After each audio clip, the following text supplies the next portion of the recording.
We've got a great question from Joel on Facebook, and here's what Joel asked. I got hit in the T-Mobile data breach earlier this year, and I keep getting weird voicemails and texts from random companies. Should I be worried about ID theft? That's a great question. Ken, if you didn't hear about this, back in August, T-Mobile had a data breach that affected almost 50 million customers. I think I remember seeing a headline. Yeah, so this is scary stuff. A lot of data breaches out there.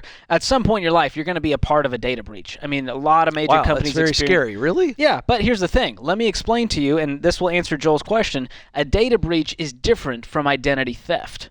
So a data breach just means that your information was exposed. So there was a security breach, and your personal confidential information is out there. Someone may have access to maybe your birthday, your email address, maybe your social security number, your street address, things like that. But it doesn't turn into identity theft until someone actually uses that private information for their financial gain. And I experienced identity theft. Did you? I had someone opened up an AT&T account, a Verizon account under my name using my Nashville address, but they did it in Boston with my social security number and racked up $1,700 on both. When was this? This was back in 2014. Was it, did they at least when they stole your identity, were they like a 6'5", muscular I was hoping. person? I don't know if they ever found the person, but here's the thing.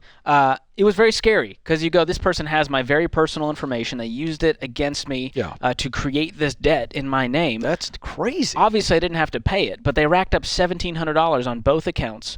And the good news is I was working at Ramsey at the time. I had ID theft protection through Xander. Dave gets that for all the employees. But here's some things that Joel can do because I think it's a legitimate worry to have. I don't want you to get paranoid about identity theft. You can sleep easy at night, but here's some things that you can do. Number one is check your credit report. What's really interesting right now is the bureaus are offering free weekly reports through April 20th, 2022. Normally, you can access them once a year for free. Right now, they're doing it weekly through 2022, April 20th, 2022, thanks to COVID. So that's one thing you can do. Check for any suspicious activity there. Another thing you can do, and I did this after identity theft, is freeze your credit. So call up, contact the 3 credit bureaus, and make sure you freeze your credit. That's Equifax, Experian, TransUnion. What that means is no one's going to be able to open up an account because it's frozen. You might have to lift it temporarily if you're applying for an apartment and there's a hard inquiry if you need to do a check like that. Another thing you can do, beef up your password game, right? Most of us, we can't remember our passwords. We use the same one on everything. Oops. And that's a dangerous move. Is it? Because if they get your password for your T-Mobile account, that might be the same one for your email. And now they access a whole web of things. And so make sure you're using strong passwords. Use a password manager. James Childs, our producer, loves a good password manager. That's another thing you can do. He does. He strikes me as big somebody. Privacy nerd. Yeah. Another thing, have you heard of this? 2-factor authentication. Is that the deal where don't guess? This is going to be you have to get a cell phone number? Well, yeah, so you can do different things. See, smarty pants, I actually knew a little it's where something. You've got a password, but you also have to verify it through maybe a text message or opening up a smartphone app or a physical security key.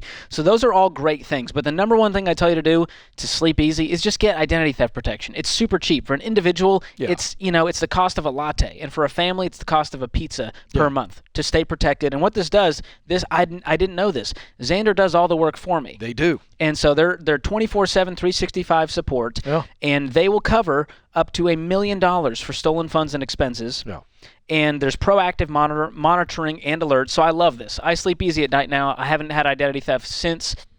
And I do these other things. I freeze my credit, I make sure my passwords are strong, and I use 2-factor authentication so that in case of a breach, it doesn't create identity theft. Yeah, I got to tell you, George, I feel much better. Because when you started off on this whole deal about data breach, I thought somebody was going to break into the studio, because some guys in some black suits and, the aviator glasses. It sounds very, very scary.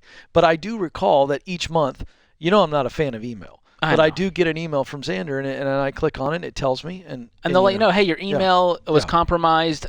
Go change your password here. And I go, oh, thank you, Xander. I would have had no idea. Yeah.